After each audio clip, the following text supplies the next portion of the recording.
20 জানুয়ারি মুক্তি পাচ্ছে পরিমণি সিয়াম অভিনীত নতুন সিনেমা অ্যাডভেঞ্চার অব সুন্দরবন। খ্যাতিমান শিশু সাহিত্যিক ডক্টর মোহাম্মদ জাফর ইকবালের উপন্যাস রাতুলের রাত রাতুলের দিন অবলম্বনে নির্মিত হয়েছে সিনেমাটি। শিশুতোষ সিনেমা হওয়ায় মুক্তির আগে শিশুদের মাঝেই প্রচারণায় ব্যস্ত team adventure of Sundarban. Zafar ইকবালের উপন্যাস মানেই পাঠকদের বিশেষ আকর্ষণ।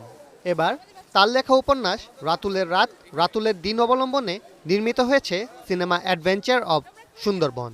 ছবিটির প্রচারণায় এবার ব্যস্ত কলাকুশলীরা। শেষ সময়ে নতুন সিনেমার প্রচারণায় টিম অ্যাডভেঞ্চার অব সুন্দরবন। শিশুতোষ সিনেমা হওয়ায় শিশুদের মাঝেই দেখা মিলছে তাদের। 6 জানুয়ারি পরি হাজির হন যমুনা ফিউচার পার্কে। সঙ্গে ছিল সিনেমার শিশু শিল্পীরা। পরীকে কাছে পেয়ে সিনেমা নিয়ে দর্শকদের আগ্রহ বেড়ে যায়। প্রিয় দর্শকদের আমন্ত্রণ জানান সিনেমা দেখার। শিশুরা আসলে কোথায় কোথায় থাকে, আমরা সেই জায়গাগুলোতে টার্গেট করে সবাই এরকম হুটহাট করে হাজির হওয়ার একটা প্ল্যান করেছি, যেটা আসলে খুবই ফান। আমি আসলে বাংলা সিনেমাতে নতুন দর্শকদের জোয়ার দেখছি, যেটা হচ্ছে শিশু দর্শক, বাচ্চা দর্শক, যারা আসলে মা বাবার হাত ধরে লাইন ধরে টিকিট কেটে সিনেমা হলে যাবে এবং আমি সিনেমা হলে দেখতে চাই যে ওরা আসলে উল্লাস করছে। এই ছবিতে সবকিছুই আছে, আনন্দ, আবিষ্কার হওয়া, বৈজ্ঞানিক হওয়া, সবকিছুই আছে। সো এইটি একটা এন্টারটেনমেন্ট অ্যান্ড এডুকেশনের ছবি। এই ছবিটি আসলে সবাইকে নিয়ে, পরিবারের সবাইকে নিয়ে দেখবার মতো ছবি।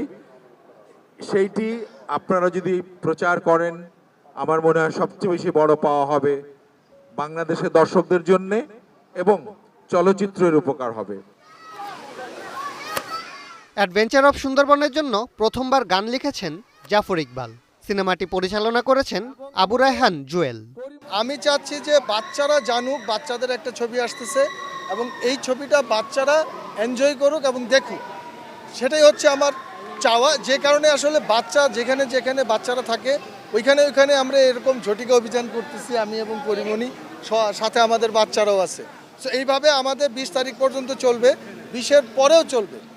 আমি আশা করি বাচ্চারা হলে আসবে এবং হলে এসে হলের সামনে কিচিরমিচির করবে, আমার কাছে খুব ভালো লাগবে। আপনাদের সিনেমায় রাতুল চরিত্রে অভিনয় করেছেন সিয়াম, আর পরিমণি অভিনয় করেছেন তিশা চরিত্রে। বন্ধুরা অভিনয়